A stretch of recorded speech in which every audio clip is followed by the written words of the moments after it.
Hi guys, welcome to my thoughts and analysis on the second round of the ACCSS GT Championship. I have to admit this was my favourite round, mostly because of the length of the race being an hour and a half long. Really seemed to fit the two-man team criteria pretty well. Unfortunately for us, the race could have gone better. I made a mistake in the end of the race, and we'll go through that in the analysis.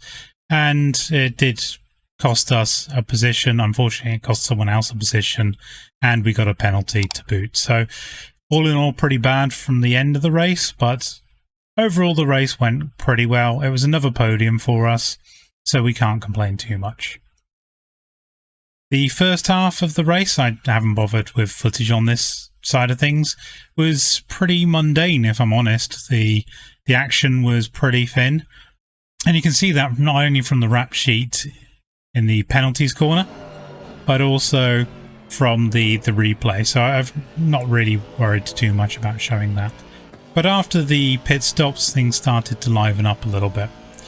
We didn't ultimately have the pace of the front runners in the first half of the race, but thankfully their teammates were a little bit more in our range, and we started to reel them in.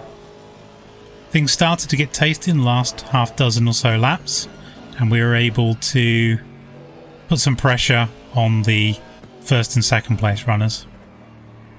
And that side of things went quite well. We capitalised on a mistake from the second place driver, who had good pace but seemed to be pretty inconsistent. So I'm sure if he gets on top of those consistency issues, he would have been very difficult to get past or even catch up. The first place runner was a little slower, and I managed to get a run on him into Vale. He closed the door, I would say, more than a little aggressively there, and that meant that I had to come to a full stop and still get clattered into the sausage curb. So that wasn't so cool. And he chopped me in the exit of Club, which meant that I had no pace coming into the Hamilton straight. Again, possibly over the line, but nothing came of that. Through Farm and Village, unfortunately I made a couple of minor mistakes, and that gave the front runner a half-second gap, and I thought, that's the race done. After all, this is the final lap of the race. And on the Wellington straight, that did look to be the case.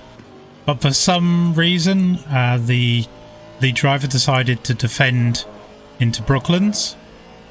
He was very heavily defensive, and that compromised his line into Luffield. And again, I'm right on his tail at this point.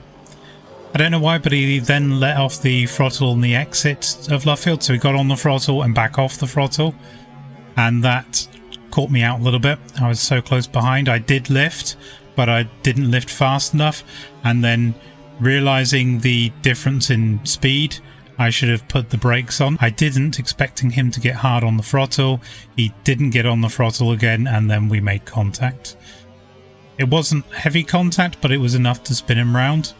I tried to straighten him back out and went on to complete the race.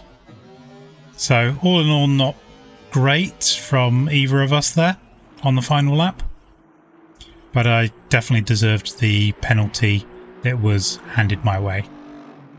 Arguably other penalties could have been issued for incidents earlier in the lap, but this one was definitely one to learn from.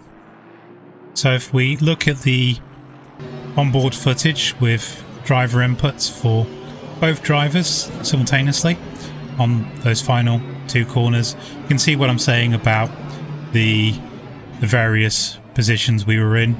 We both made mistakes into that corner. Unfortunately, I made the greatest mistake, and that cost the lead driver that position. Hopefully I'll learn from that and be a bit more cautious on entry into that position in the future. If you like this video, don't forget to give it the thumbs up. If you want to talk more about the incident that happened there, please leave a comment below. Don't forget to subscribe to the channel, and I'm going to leave you with the last few laps of the race. Goodbye for now.